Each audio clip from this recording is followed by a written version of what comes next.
চলমান যুদ্ধ ও ক্রসিং বন্ধে উদ্বেগজনকভাবে ভেঙে পড়ছে গাজার অর্থনৈতিক পরিস্থিতি। মানবিক সংকটে গাজার বাসিন্দারা, নেই পর্যাপ্ত খাবার পানির সরবরাহ, দুর্ভিক্ষের দ্বারপ্রান্তে উপত্যকাটি।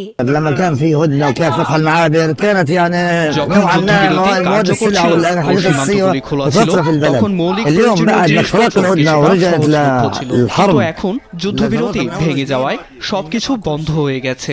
খাবারের অভাব, পানির অভাব, সাহায্যের অভাব, এখানে কিছুই নেই। মানুষ খুব ক্লান্ত।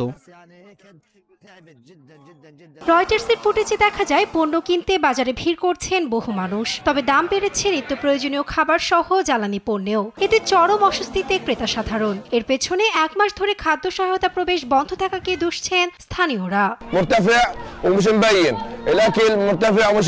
আমাদের কাছে খাবার বা পানি, ভাত, ডালি এমনকি আমরা তা খুঁজে পাচ্ছি না। ক্রসিং বন্ধ হয়ে যাওয়ায় আমরা হতবাক হয়ে গেছিলাম। আমরা পেঁয়াজ খুঁজে পাচ্ছি না, আর এর দাম ক্রমাগত বাড়ছে।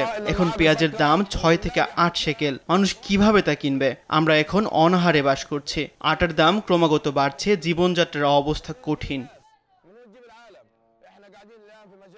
নেই পর্যাপ্ত চিকিৎসা সরঞ্জামও। প্রতিনিয়ত ইসরায়েলের বোমায় ধ্বংস হচ্ছে অবশিষ্ট হাসপাতাল। এতে আহতদের বাঁচিয়ে রাখতে আরেক যুদ্ধে নামতে হচ্ছে চিকিৎসকদের। যুদ্ধবিরতি ভেঙে গাজায় হামলা শুরুর পর থেকে নিন্দার ঝড় বইছে বিশ্বজুড়ে, কিন্তু কাউকেই পরোয়া করছেন না নেতানিয়াহু প্রশাসন। গাজায় আগ্রাসন প্রতিদিনই আরো তীব্রতর করছে ইসরায়েল।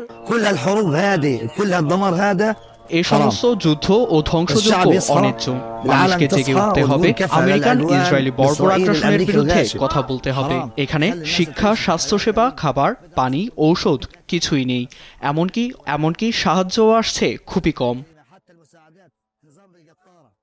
যুদ্ধবিরতি ভেস্তে দিয়ে গাজায় অব্যাহত আছে ইসরায়েলি আগ্রাসন। জাতিসংঘ, মানবাধিকার সংগঠনগুলোর নিন্দার মুখে উপত্যকা ছাড়ছে না আইডিএফ। পরিস্থিতি ক্রমেই খারাপ হওয়ার শঙ্কায় আন্তর্জাতিক মহল। নাসরিন আক্তার, নিউজ ডেস্ক, দেশ টিভি।